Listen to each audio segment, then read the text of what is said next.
ये बिस्मिल्लाहिर्रहमानिर्रहीम अल्लाहुम्मा सल्लि अला सय्यिदिना व मौलाना मुहम्मदिन व अला आलि सय्यिदिना व मौलाना मुहम्मदिन कमा तुहिब्बु व तर्दा लह सल्लल्लाहु अलैहि व आलिहि वसल्लम।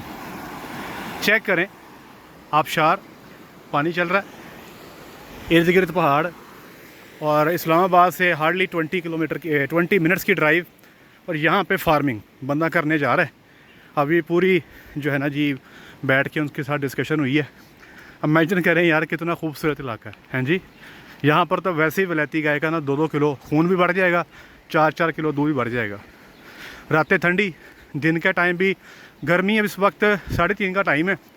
तो मैं चूँकि फैसलाबाद की गर्मी का आदी हूँ, तो मुझे तो गर्मी महसूस ही नहीं हो रही है वाली। तो ये गायें चलती हैं यहाँ पे। तो खैर जी, इलाका बहुत खूबसूरत है, मैंने कहा आपसे शेयर कर दूँ।